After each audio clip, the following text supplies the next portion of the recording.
Mos Bros Sports on Rant Radio Network.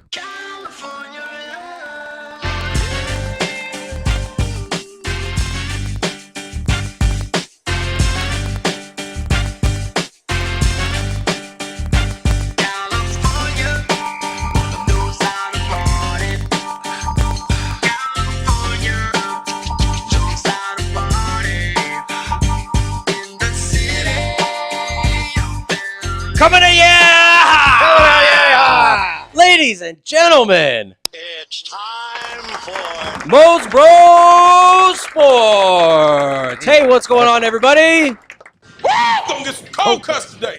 Thank you very much for tuning in. It is another episode of Mos Bros Sports. You are riding along here with the Mos Bros. I am J-Mo, and with me always is my brother, Bus driver. TBD, Mr. Automatic. What's going on, brother? How's it going, man? Hey, it's going great. We got another show. It's another another hump Wednesday. day. Helping everybody Hump day. get through the hump day, helping them get through that midweek hump. Yes, sir.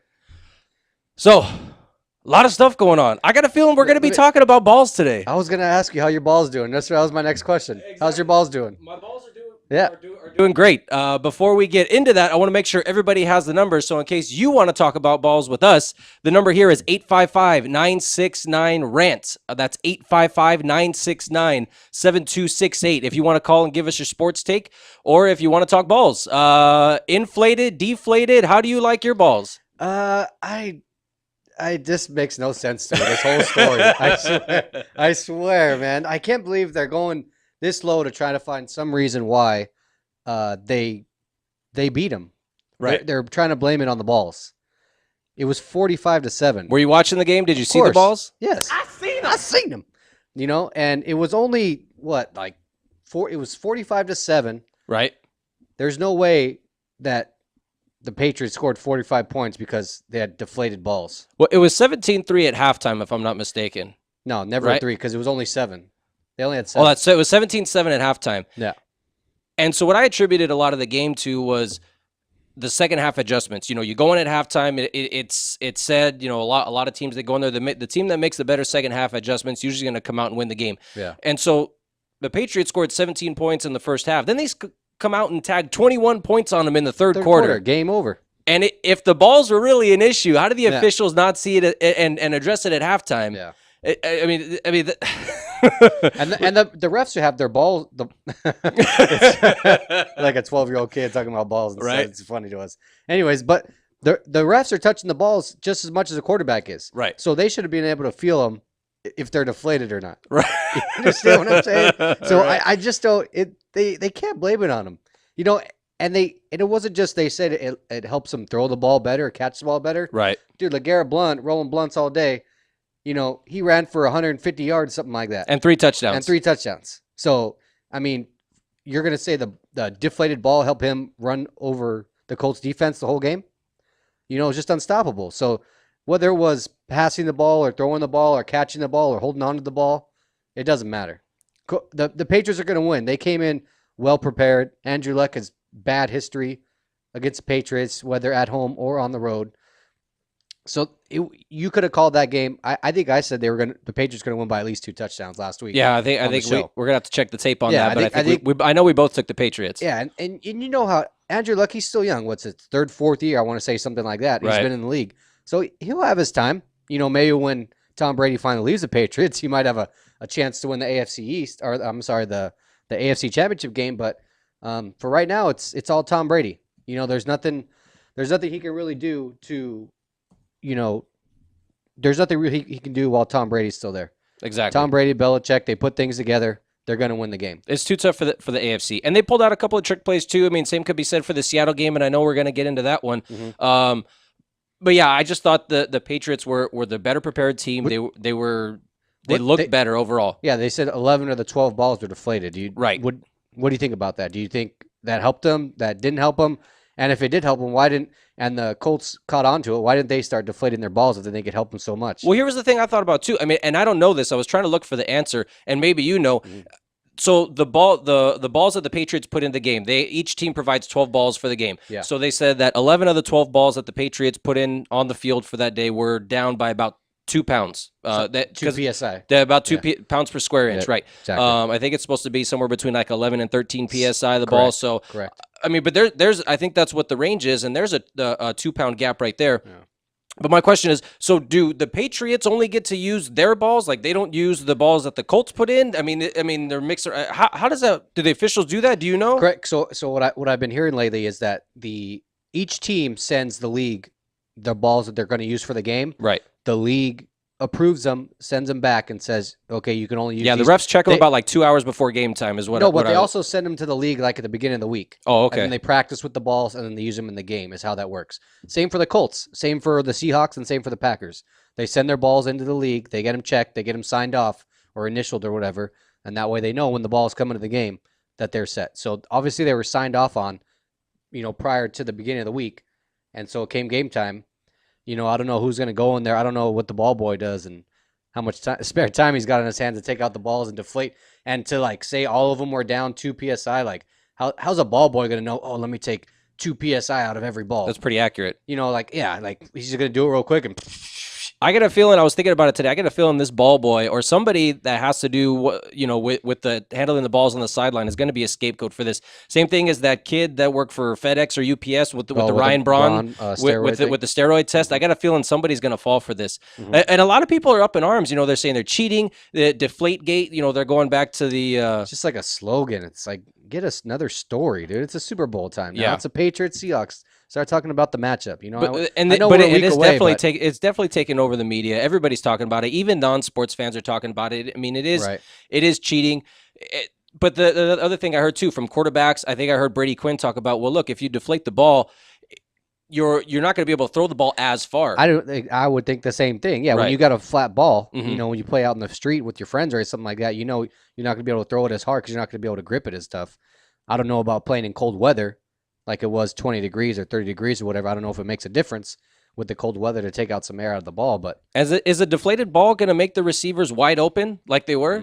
Is it going to help them throw a perfect pass to him down the field? Right. Is it going to help LeGarrette Blount run for 150 yards and 3 touchdowns? And then what about the 2 interceptions that Andrew Luck threw?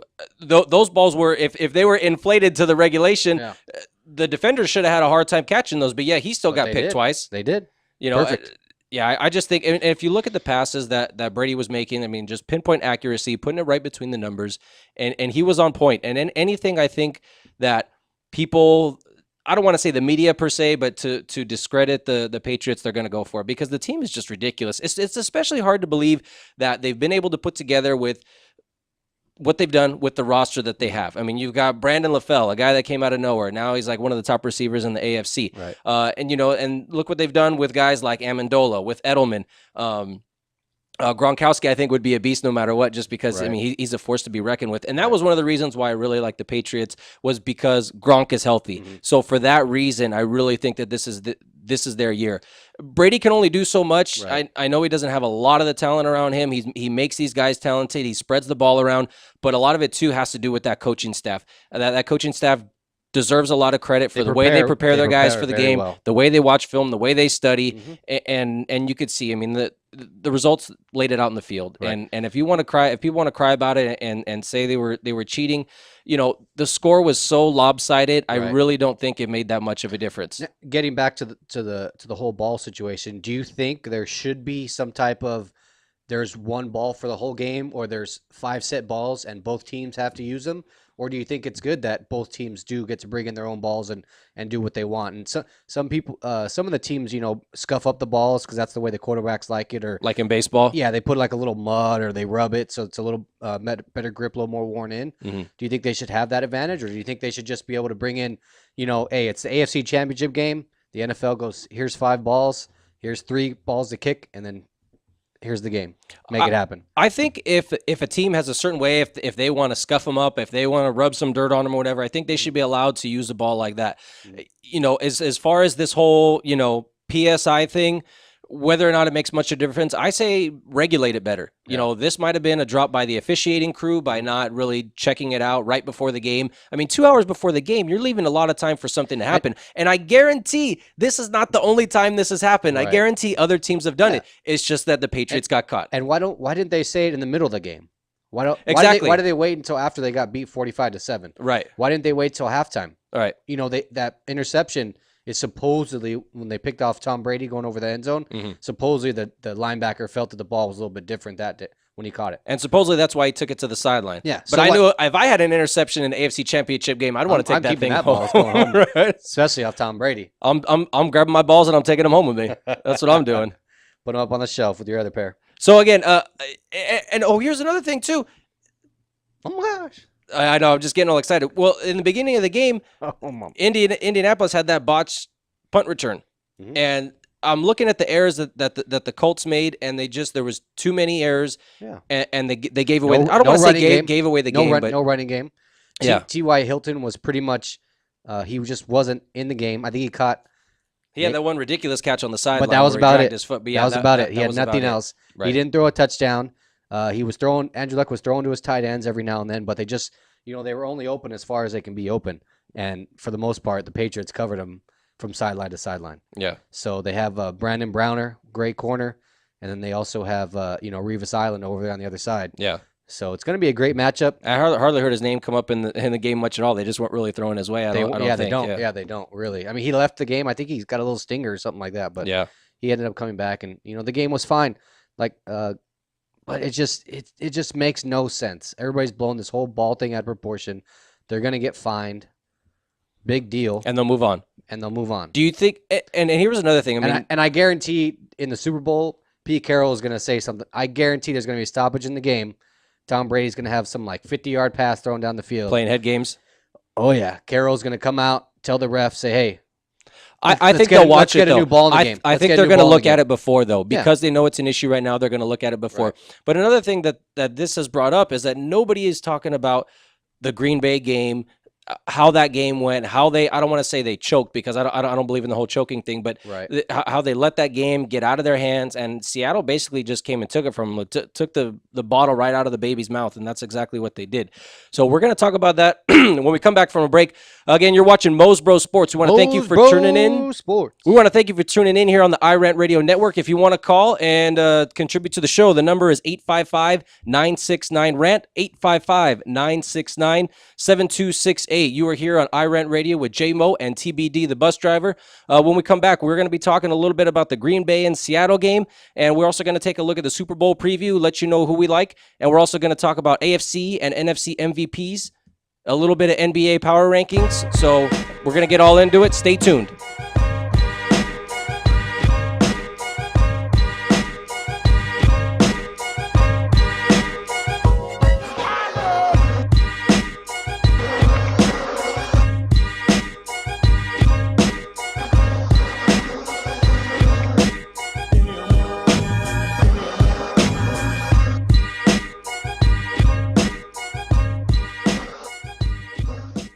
The experts know that for pastry, Baker's Bodega has it all. Exclusive brands like Westco Bankmart, Satin Ice, and Pastry Pride. One-on-one day seminars for cake decorating and gelatin art.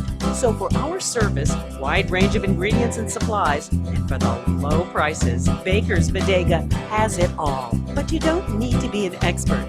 Baker's Bodega, 7869 Paramount Boulevard in Pico Rivera. Come, we're waiting for you. Do we have your attention? When it comes to tequila, two things matter: heart and passion. Never compromising integrity for mass production. Number one Tequila delivers the goods. Taste the heart and passion of Mexico in every bottle. We make it right. We make it fun.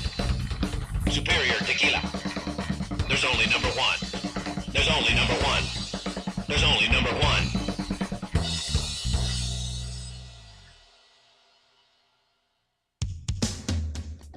A home is the biggest investment in most people's lives. Buying or selling should be a positive experience. Whether you want to be a wealthy real estate investor or just trying to find a place to call home, at AGR & Associates, we focus on the client's needs. We understand the market better than most.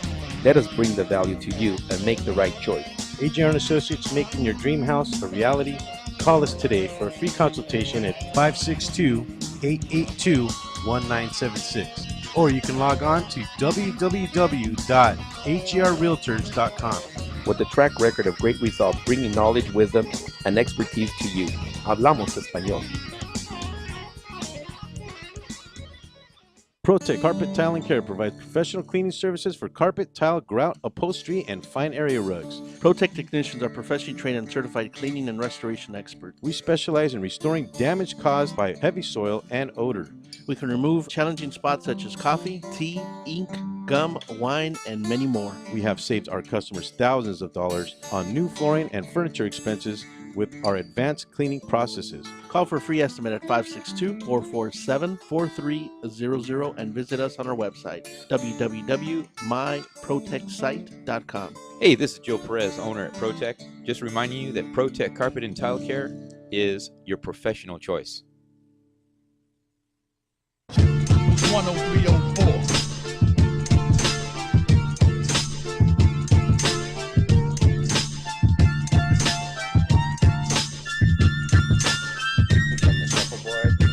Hey, what's going on, everybody? Welcome back to Mos Bros Sports. For those of you tuning in, we got a little bit of hip-hop flavor going on today, just mixing it up a little bit. We're adding a little bit of our own flavor to our show. Thanks to engineer Alan for hooking us up with that. We appreciate it. Going back to what we were talking about before, just want to make sure we put out the right information out there because, you know, Mos Bros Sports is for the kids. We want to make sure we give the kids the right information. So, family-friendly show. And Andrew Luck's rookie season was 2012. That was after the whole suck for luck. In Indianapolis, just took that tank job after Peyton Manning was injured that year, so they just tanked it, and they picked up Andrew Luck, and that was the 2012 season. So, yeah, this is his, I guess this would technically be his third season? 12, 13, 14, yeah, so third season.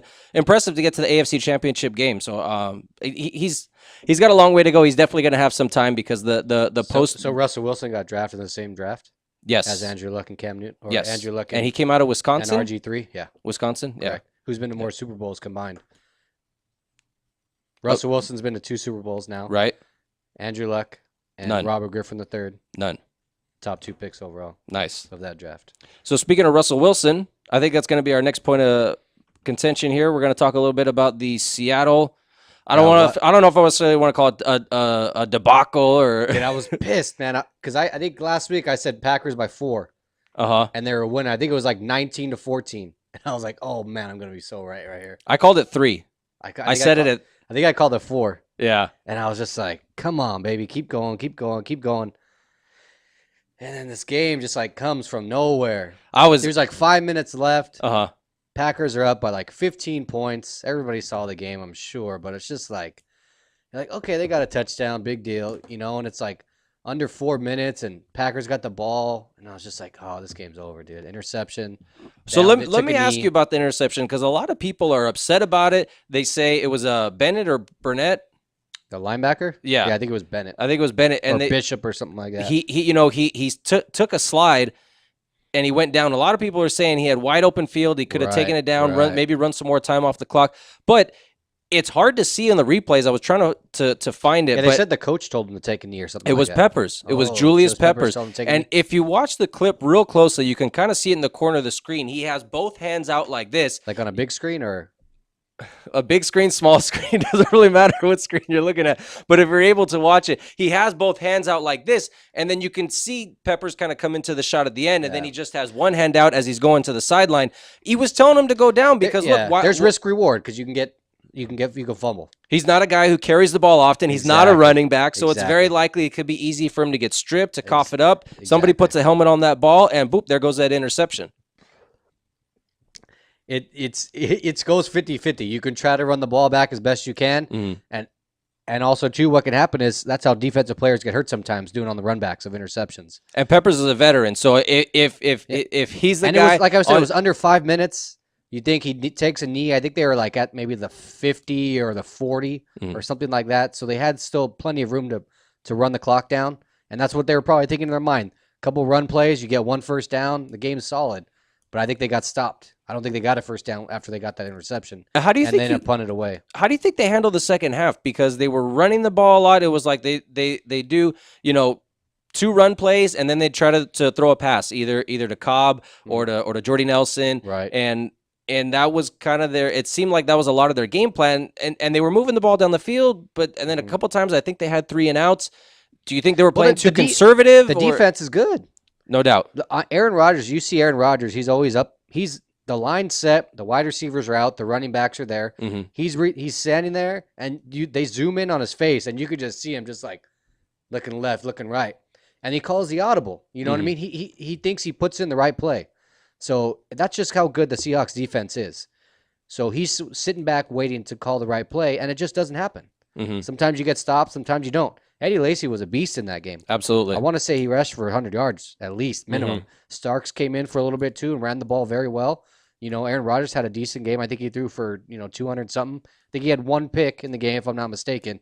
But on offense against the way that offensive played in that stadium on the road, conditions like that, it was a pretty good performance. And it was raining the whole game. 24 points on the road, a playoff game, an NFC Championship playoff game against this so-called 12th man, the best fans in the world, the loudest fans in the world, or whatever they have up there. LOB. I can't stand that guy. Oh, you got a problem with Richard Sherman? Richard Sherman? Richard Sherman, man. Mr. Campbell's soup. Come on, man. He's a good player, but he runs his mouth, but he backs it up for the most part. He plays pretty damn well. I don't just talk. I back it up. I back it up. So he plays pretty good, but Cam Chancellor is legit though. It's safety on the team. He hits people hard, dude. Yeah. He comes up and he had that pick six against Carolina last week. Yeah, he did. Yeah, and he almost blocked those two field goal attempts also against them. But speaking of Richard Sherman, something happened there, I think, with the Packers defense, and they didn't exploit when he had that injury and what ended up being looked like a sprained elbow or a sprained forearm or bicep, something like that. Bad, yeah. But he's there, he stayed in the game. Mm-hmm. He's there, lining up with the receiver, and he's got, his arm basically kind of tucked in at a 90-degree angle. For those of you that, are not watching, you're listening. He's got it tucked at a 90-degree angle, and it's clear that he's hurt. Now, granted, most of the time he's on the opposite side of the field from the Packers, but the receiver, whoever, Sherman's covering, it's got to be like, hey, coach, he's hurt. He's got one arm. Throw it my way, or he's got to tell Aaron Rodgers, and it just didn't seem like they exploited that. But what they could have had done, off the screen, which you can't always see on a big screen or a small screen, they could have had a safety help over the top, or they could have had a linebacker or another defensive back shaded that way. Could be. So there could have been something that way. I agree with you, though. He was not hobbling, but obviously if you have one arm, you're not running as fast as you normally do. Right. Because you can't use, your body momentum. Right. I think they should have thrown at him. Don't know why they weren't, but maybe too much. Again, maybe too much focus on the running game. Yeah, but when we're getting so late in the game, they're running the ball to run the clock out. Right. Seattle had, I think, 2 or 3 timeouts, and they called two timeouts to get him to punt. But any other team in any other situation like that would have done the same dang thing. Absolutely. Run the clock out. You Absolutely. Don't give Seattle at the least amount of time to score points. Right. And it's crazy that they didn't need that much time to score some points. Not at all. I think Russell Wilson made like 5 plays, and they scored that first touchdown. Got that onside kick. That was terrible. Was unbelievable. Did you see that? Yeah, it was. I mean, it went right through his hands, and I was amazed. I was going nuts. I had to contain myself because I had my 2 kids. They were taking a nap, so I'm sitting there on the couch.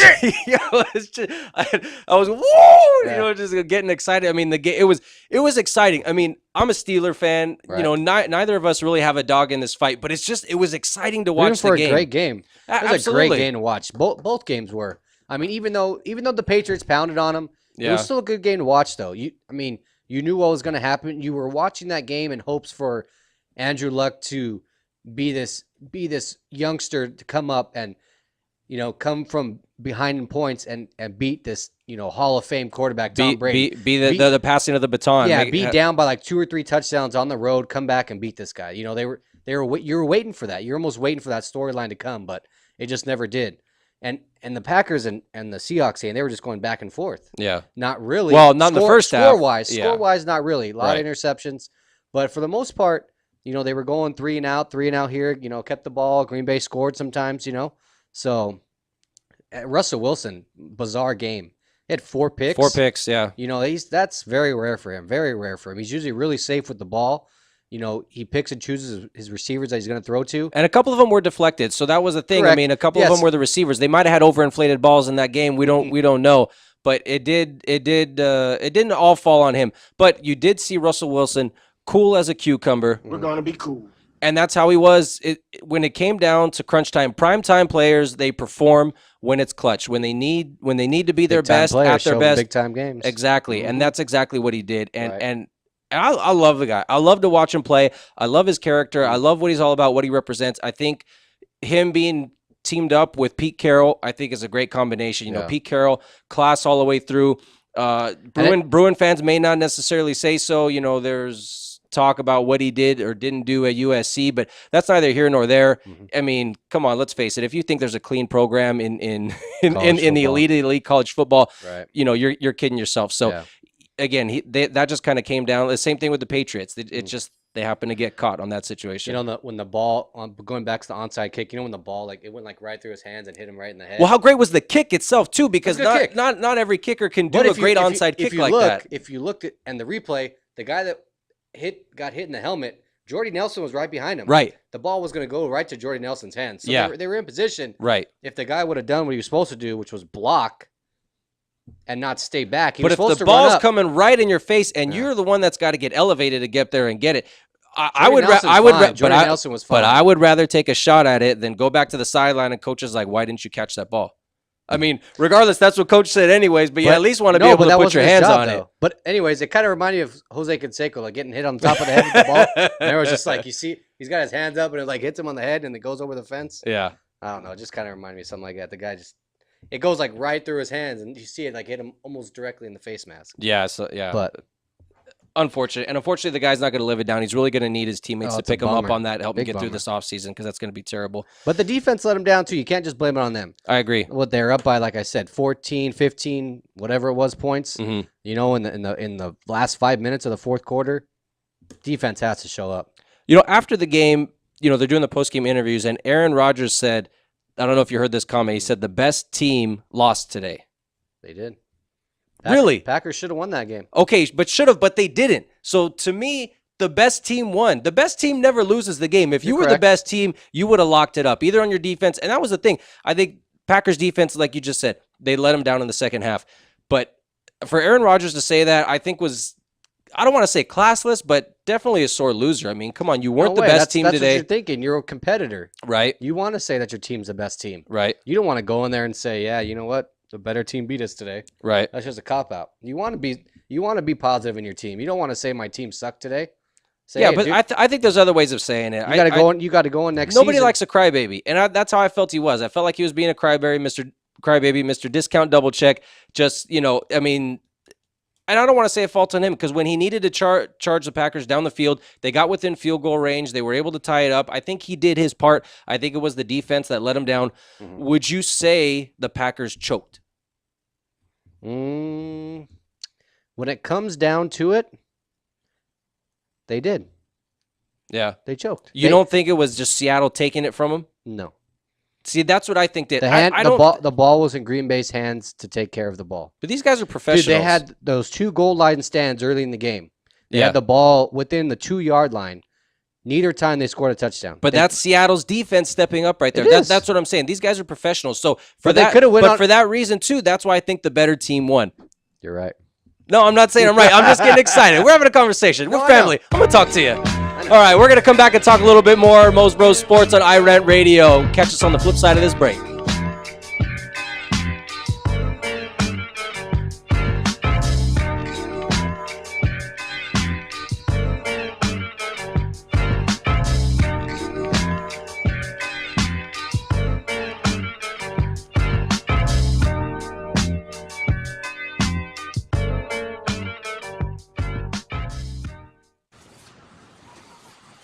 What's up, homie? What's happening? What's up, bro? Hey, man, are you into sports? Oh, yeah, bro. Angels, Dodgers, Ducks, all day. Oh, yeah, you gotta listen to the Mos Bros Sports, man. They cover LA sports. Where can I listen, bro? Oh, you gotta check them out on iRant Radio. That's irantradio.com or Mos Bros Sports on Facebook. You gotta check them out, Holmes. Okay, bro. I'll check them out. All right, I'll check you later, homie. All right, man. See you later, bro. We are the Three Guys Rant with Arvin, Mike, and Phil. Make sure to check us out every week at the3guysrant.com. And you'll find out what they say we're faces for radio and voices for the deaf.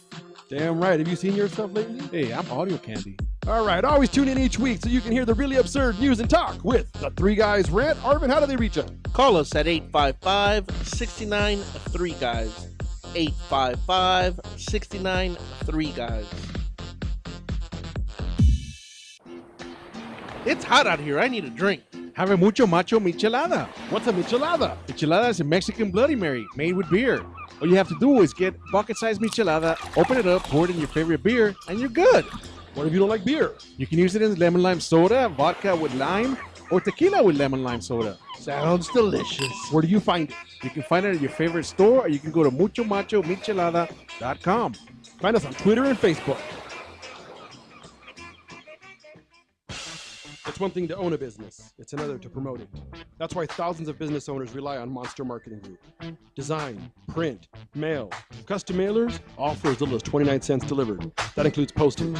Send to a neighborhood, zip code, or an entire city.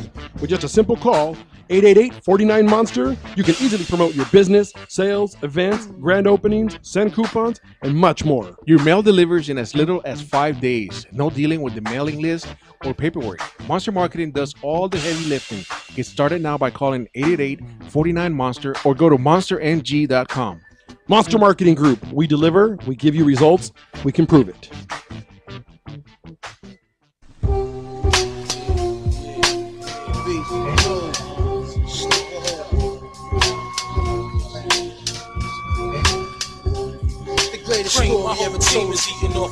Hey, what's going on, everybody? Welcome back to Mos Bros Sports. Thank you for tuning in. The number to call here is 855-969-7268. That's 855-969-RANT if you want to tune in. Got a couple of shout-outs for the Mos Bros Sports family. We had a new baby on the way for Carlos and Lynette Anguiano. Their family here, they're friends of Mos Bros Sports, just had a baby girl. We want to say congratulations to them out in Vegas. Congratulations. Thanks for tuning in. And also, good buddy of the show, Jeff Purcell. Heard from him today. Just got engaged. So, Good for Jeff, man. So another member of the club. We're always sold me my truck. Yeah, exactly. Yes, sir. So welcome to the club. It's nice to have another inmate along with us in the married club. An inmate. Oh, I mean. So let's. On that note, we're gonna get back into the sports talk. And bus driver, Yo, where are we going? what you got? Let's all this ball talk. I mean, might as well stick with the football.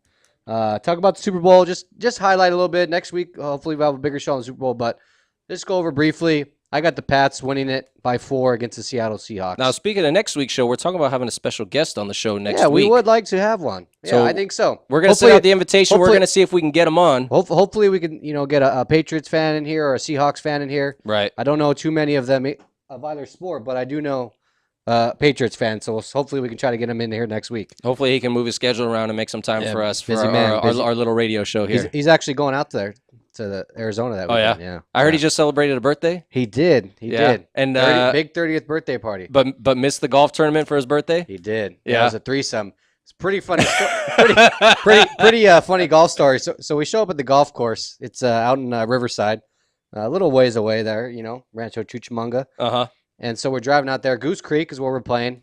One of our buddies booked the tee time online, one of those golf, book your tee time discounts or whatever, right? Right. So we walk in the clubhouse and we're like, hey, we have a, for the guy's last name, we got a, tee time like 12 something or whatever. He's like, well, no, got you guys in here. And then my buddy's like, oh, we booked it online or whatever. Uh-huh. And he's like, oh, we're not a part of any of those websites. And my buddy's like, what? And so did he have to pay for the green fees up front? So he checked it out. Yeah, and that was part of the deal. Okay. He had to pay for the upfront deal, pay online, and then that way his tee time was at a cheaper rate. So come to find out that he's looking at his receipt, and he booked the same golf. It's called Goose Creek. Right. But he booked a course called Goose Creek in West Virginia. So he had to call the. Where's our epic fail sound effect there, Alan? Wah, wah, wah. So he had to call the golf site, try to get his money back. He had to call the course. And West Virginia, they're 3 hours ahead already. Right. It's already 3 o'clock over there, probably getting dark or something like that. If it's not snowing. Exactly. So they were, it was a little bit of a bummer. We still got to play, still got on the course, had a great day out there, followed up by our buddy Shmoo's 30th birthday party. Congrats to him. Fun time. What'd you shoot on the golf course? I shot a 98. Oh, so you broke triple digits, so that's good. Yeah. I thought I was having a good day. Uh-huh. By a good day, we're talking, bogey, double bogey golf. And I was doing real well in the front. I thought shot like a 43 on the front. Pretty good. Do you understand? You understand? So, shot a 43, but on the back 9, 2 holes really screwed me up. I got 2 snowmen on the back. So if I figure if I get, a 5 on one hole and even a 6 on the other hole, that's taking off 4 strokes. Hopefully I get in the range of like a 94 or 92. Tell me about it, man. It's all right then. You played better than the other day. It was a good weekend. Just remember, great day, you beautiful can never day. beat your older brother. Remember that. I have beat him a few times, but Couple 2-3. another topic for another show. Absolutely. So getting back to the Super Bowl, you're taking the Patriots. taking the Patriots by 4. Point spread right now is Patriots by 1. That's correct. Patriots by 1. What do you got? I like the Patriots. Yep. I hope it's a good game. I hope it's not necessarily as lopsided as the Green Bay Seattle game, but I hope it's that exciting. There's a comeback. What I really liked and I'm looking forward to is, Seattle had that fake field goal and they got the touchdown on that, which I thought was great. And then New England had the one where they put the lineman out as a receiver. He checked in and he was able to get a touchdown. So I would like to see some trick plays, something exciting like that. And I think it's going to be a great game. Yeah. I'd like to say I wish I could be going. Unfortunately, Mos Bros Sports, we were not able to get our press passes and our credentials to make it onto Radio Row this year. But next year we will be there. I don't know. Do you know where the Super Bowl is next year? Mm-mm.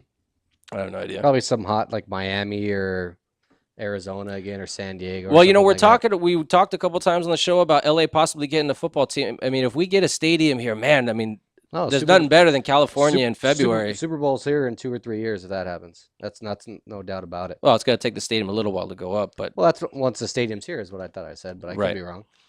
So just a brief summary. I think Patriots are going to come away with the win, but. A lot of, it's been said that defense wins championships, and Seattle's supposedly is supposed to have the better defense, although they are a little bit banged up. Sherman's hurt; he's got a couple of weeks to recover. But I'm kind of scared. I'm definitely scared of Seattle. I like New England to win. I would put my money on them if I was betting, but Seattle's defense is just great, and I definitely think they have the capability to win. So it really could go either way. It'll be all about game management. The Seahawks are going to have to keep the ball out of Tom Brady's hands. What it's going to come down to. The more you give Tom Brady the ball, the more likely he's going to, And Tom Brady likes to throw the ball a lot, and Seattle's got those great defensive backs. They got a great secondary, so they may have to rely on LeGarrette Blount a lot to really get that game going. But and look at Russell Wilson. I mean, 3rd year, 2nd Super Bowl, lining himself up to maybe be one of the next great. I mean, him and Luck. I mean, are they going to be the new? Do you feel like they could be the new, Manning and Brady? Is it going to be like an NFC AFC battle? Right. I mean, a lot of people were talking, especially after his rookie year, they were talking about it was going to be Kaepernick and Wilson. But I mean, I think between Luck and Wilson, given that they're AFC NFC, I mean, this could be the matchup that we're going to be watching for the next, for a long time, 5 to 8 years. Oh, more than that. More than that. Yeah. Look at the quarterback style they're playing. It's probably an easy 10 to 12 years these guys will be playing no matter what. Yeah. I mean, they're only 3 years in. Mm-hmm. I mean, most of these quarterbacks nowadays are, they're getting hit less and less. They're getting hit as hard less and less. Mm-hmm. Quarterbacks are going to be playing 15, almost 20 years now. Nowadays, you watch. Yeah. They're not, like I said, you're not getting hit as much. There's better offensive linemen. Defenses aren't allowed to hit them in the head anymore or hit them up high. They got to pretty much, if they're going to sack them, they got to set them down real nice and slow. So, no, it'll be them for a while. That's for sure. So, all right. Well, while we're on the topic of the Super Bowl, we got a caller who wants to call in, and Rick on line 1. Rick on line 1. Welcome to Mos Bros Sports. Where are you calling from, Rick? I'm calling from Gwinnett Park. Hey, coming to welcome to the show, Rick. Thanks, man. What do you want to talk about today? Hey, I had a question. I know you being a big Eagles fan. I was wondering if the Eagles should draft Mariota or I did see a couple articles about that. Of course, I wouldn't shut down that pick at all. But what they are talking about for that pick, I believe, is they're talking about a big trade. I've heard some other reports too say that they possibly could trade McCoy away. I would not want to see that. One of the top 3 to 5 running backs in the league. No way. So I'm not sure if I would do something like that. Mariota is a game changer. You need a great quarterback in the NFL. Just look at the 2 quarterbacks in the Super Bowl. That's what got him there. So I don't mind him. I love the quarterback. I think he should be the number 1 pick. I think he's way better than Jameis Winston is. And I think he'll get the job done. I would love to see him in the Eagles uniform, especially with Chip Kelly still being there. I'm going to disagree with you. I don't necessarily think he'll be right. I think Nick Foles, and I'm not an Eagles fan, but Nick Foles is a great quarterback. He really did a lot with that team. And just because Mariota, he played under Chip Kelly knows him. Mariota knows the system. He knows how to use them. Right. And granted, it could be a great. But I think Mariota needs to hold the clipboard for a couple of years. I don't think he's quite ready. I think he's right up there at the same level of Jameis Winston. I think Jameis Winston is great. When you look at what he did all year, a lot of great fourth quarter comebacks, a guy who can manage a game like that in the fourth quarter and keep a cool head and still be able to come out on top. Yeah. He looked good in the Rose Bowl. Yeah. What do you think, Rick? What do you think about the Eagles? Do you think they should trade up for him? That's a big risky play if you ask me. I mean, you're putting a lot of chips in just to get a quarterback, and if it doesn't work out, you lose a lot of draft picks for a few years. That's a lot to lose. But are you an Eagles fan, Rick? I'm not an Eagles fan. Oh, who do you like? I'm a Rams fan. All right. Are you not sure bad. You're a Rams fan? So, do you like the Rams coming to LA? Yeah, I wouldn't mind the Rams coming back. Absolutely. Are you sure this is Rick? Hey, he says his name is Rick. This guy's Rick. All right, Rick, before we let you go, who do you like for the Super Bowl? Make your prediction right here. I'd say Pats. Pats? By how many? Pats, I would say by 9, actually. Pats by 9. Wow. Yep. Wow, that's a big one. Well, even if it's within 9, I still say it's an exciting game. Hey, Rick, we appreciate your call, and be sure to tune in and make sure to tell your friends to watch the replay, the podcast, so they can hear you on the radio, and call in again anytime. All right, guys, keep up the good work. Go Raiders. Go Raiders. Rams fan. It's nice to see we still got some Rams fans here in LA. I mean, if they do come back here, I would definitely embrace them with open arms. I'd like to see that. Yes, sir. Tonight was the Pro Bowl draft. Yeah. We got Team Michael Irvin versus Team Chris Carter. They've got, these like quote unquote celebrity coaches. Mm-hmm. The game's going to be on this Sunday, January the 25th. In Hawaii, as always. No, it's in Arizona, actually. Oh, is it in Arizona? Yeah, they moved it. Yeah, they moved it. Now it's going to be the week before the Super Bowl. Right. In that Super Bowl city. That makes sense. So the game's in Arizona next Sunday, or this coming up Sunday. Are you going to watch? Probably not. I might flip over, depending on what I'm doing, what time the game's on. Right. I might flip over and watch a quarter or something like that, but I'm not paying attention like this last weekend. In between scratching your inflated balls? Yeah, exactly. And I'll be doing some laundry or some crap like that, Right. So house chores, honeydews. Exactly, something like that. Yeah, I was thinking about it. I mean, because I don't care. I'm not going to watch it. If I'm sitting at home, I don't even know if I mean, to be honest with you, I'd rather be watching hockey. It's a little more exciting than watching the Pro Bowl. And I was trying to, think, okay, why is this not relevant? Why does nobody care? And I compared it to, well, in the NBA All-Star game. The NBA All-Star game is kind of like watching the Harlem Globetrotters. I mean, almost. It's kind of like watching one of those games because nobody really plays defense. Everybody's just out there throwing alley-oops and taking, 35-foot jump shots and stuff like that. But in the fourth quarter of the NBA All-Star game, they really get down to it. Right. The starters come back in, or like the 5 hottest players on each team. Right. They'll come back in and they'll get their game on, and that's when you start seeing some great plays, offensively and defensively. And the MLB All-Star game means something. I mean, the winner of the All-Star game gets home field advantage for the World Series. So, you can't do something like that in NFL because there's too much of a risk of getting hurt in the NFL. And that's the thing. You couldn't do it after 8 weeks. It's too physical a sport. Exactly. It's too hard to ask guys go out there and to see, a lazy, half effort game is not entertaining. Yeah. I mean, nobody really wants to see that. Yeah. Basically, it's just, let the quarterbacks throw as much as they want and let their running backs try to run as much as they want. So well, we got one more segment left in the show today. We're going to get to a little bit of NBA talk, and we're going to talk a little bit of Lakers and the power rankings as they line up, and we'll get into that in a little bit. So if you want to call in, it's 855-969-7268. Thank you for watching Mos Bros Sports. We'll see you on the flip.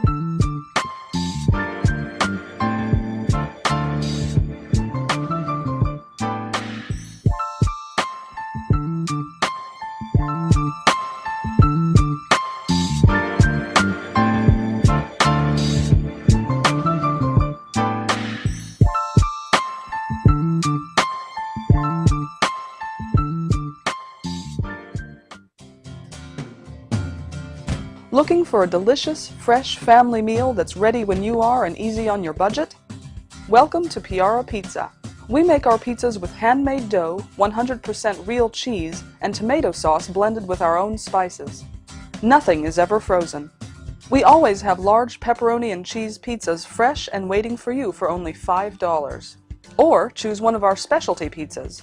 We have veggie, meat lovers, supreme, and Hawaiian. Add an order of our amazing hot wings, cheesy bread, or breadsticks. Our locations are ultra modern, ultra clean, and open 7 days a week. Visit any one of our locations today, or check us out on the web at www.piarapizza.com. Piara Pizza. Fresh, hot, and ready for you when you come in. Stop in for your Piara Pizza today.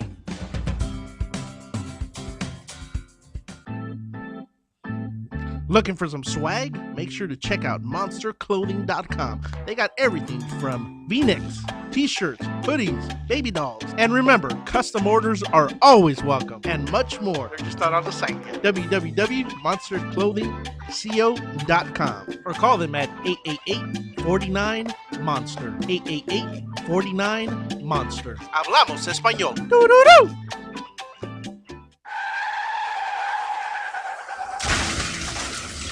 Been in an accident? Then you need your vehicle professionally repaired. That's exactly what you get when you bring your vehicle to Greg's Auto Body Repair. Free quotes within minutes. We will provide everything you need for a hassle-free auto body repair, from an accurate estimate to working with your insurance company. We will get your vehicle to its pre-accident condition as soon as possible. Greg's Auto Body has been serving Los Angeles County and local cities since 1970. Call us at 562-789-1300.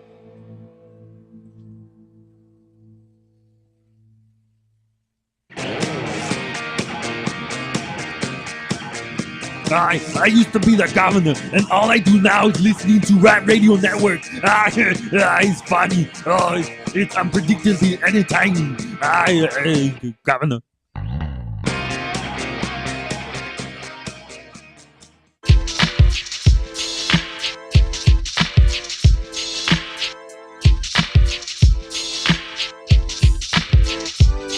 Hey, what's going on, everybody? Welcome back to Mos Bros Sports. We're here for our fourth and final segment of the evening on this hump day. Hope we're helping you get through the week, getting ready for the last downside of the work week. And we're going to get into a little bit of NBA talk. TBD, Mr. Automatic. Let me finish off a couple things here, NFL, just real quick. I'm sorry. I forgot who's driving the bus.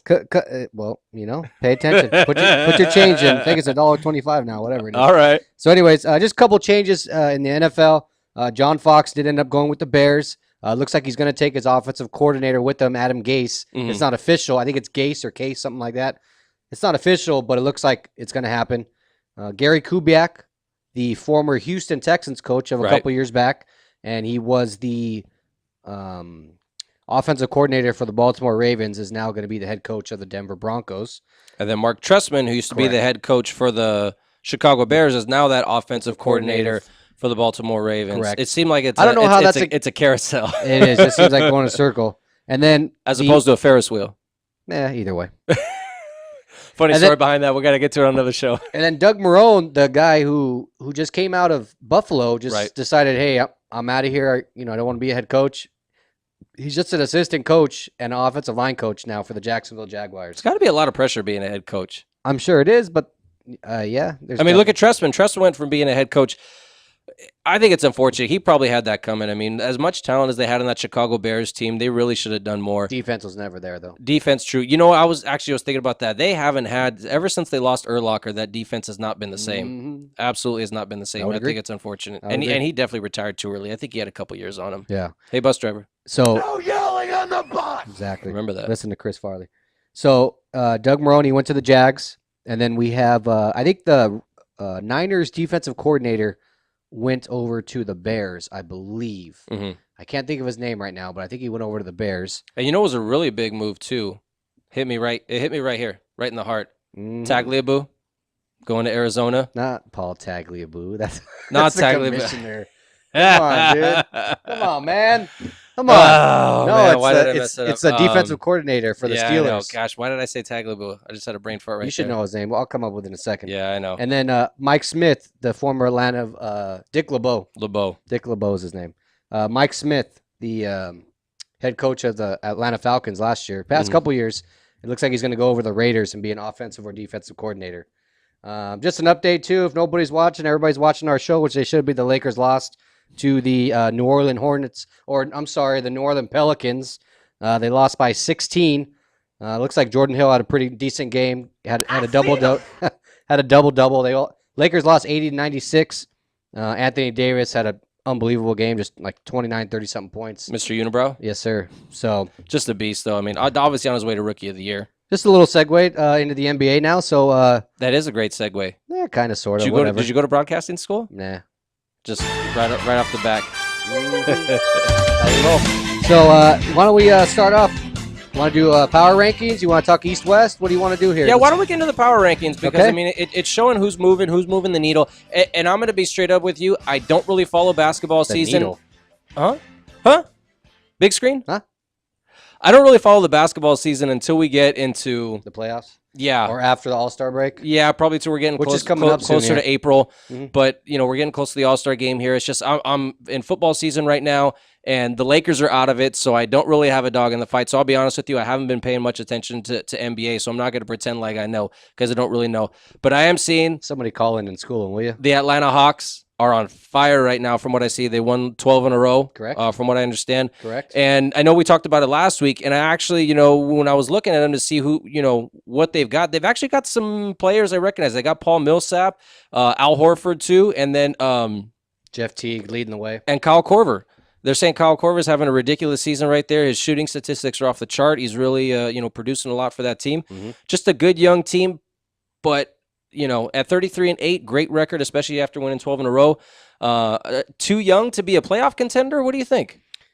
Well, if I could be wrong, but they have the head coach of the Atlanta Hawks is the former assistant coach to the San Antonio Spurs. Okay. So I think what he's taken is that Mike Brown? No, Papa. I don't know what the coach's name is. Right. But he comes from being under the regime of Popovich. Okay. So I think he's brought a lot of that mentality.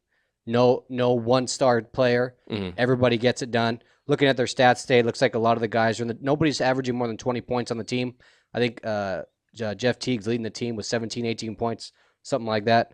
So moving the ball a lot. Moving the ball a lot. Unselfish basketball. They're ranked top 5 in defense and top 5 in offense for the East. Still a weak division, but to be in first, I think they only have 7 or 8 losses, depending on if they play tonight. So the East is theirs for the taking. The All-Star break is coming around, and this is when a lot of those teams start playing their real ball. They're after actually the only All-Star one break. of 2 teams in the top 10 on the power ranking. And this power ranking is brought Okay. to you courtesy of Pro Basketball Talk, which is actually part of NBC Sports, an affiliate of ours. So we want to make sure we always drop that there. So only one of 2 teams out of the East in the top 10 on those power rankings. Number 2, no surprise, is the Golden State Warriors, 32-6, led by Klay Thompson and Steph Curry. Yes, sir. I mean, ridiculous combination right there. Harrison Barnes. A couple other players, Andre Iguodala. Mhm. They got that big, the big guy in the middle, Andrew Bogut. Mhm. And they got a couple other players too. But really putting a great season together. Led by Steve Kerr. So, and I think they're definitely playoff ready. It was sad to see Mark Jackson go.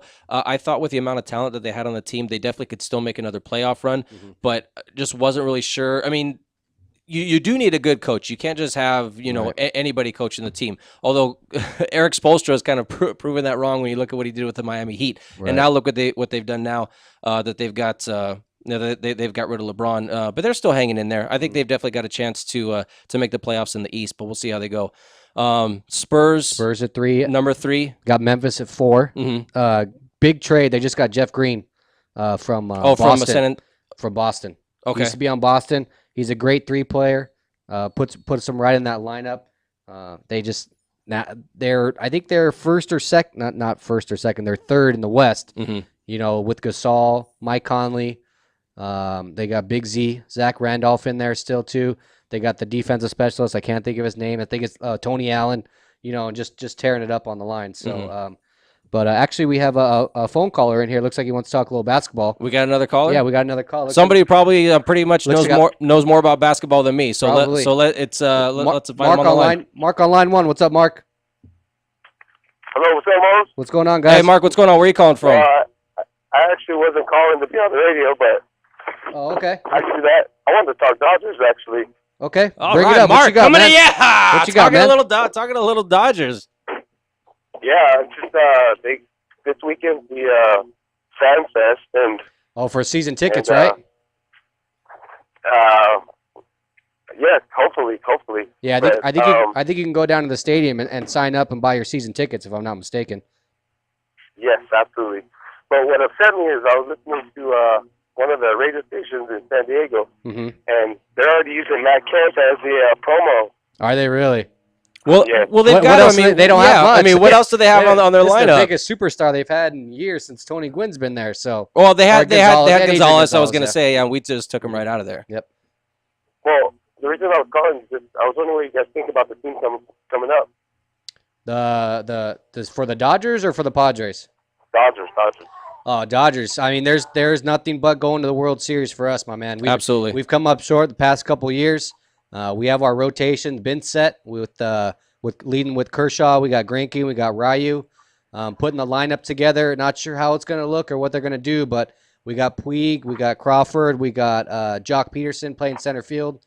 Still got Gonzalez at first. You know, the belly man over at third base, Juan Uribe. We picked up Rollins, who's probably going to be leading off the lineup, I'd say, for most of the year. Howie Kendrick, and then also got Howie base. Kendrick. I mean, that combination up the middle, you know, at the 4-6, you know, combination right there. I love that. And I've been seeing a lot of articles lately that they're talking about the Dodgers being the best defensive infield in baseball, and outfield is definitely just as good too. I'm a little shaky on their bullpen though, still, Mark. I want to see a little bit more. Yeah. I want to see a little bit more from their bullpen. I know we got Jansen at the back, but when those comes to those middle relievers, you know, those setup man, you know, the 7th, 8th inning, you know, we need somebody coming in there throwing some gas. I mean, look at the Royals. You know, look at the Cardinals last year. They both had guys coming off the bench, you know, coming out of the bullpen. They're throwing, you know, 97 to 99 miles per hour, just throwing, you know, guys away. You know, and they say they can get the timing down, but I don't see much of that happening. You know, they're blowing it by them. You know, give them a little chin music every now and then, get them off the plate, get them a little scared, and that's what was successful for a lot of those teams with those back end bullpens doing a great job for them. And they have a great tool that I think could definitely attribute to the bullpen.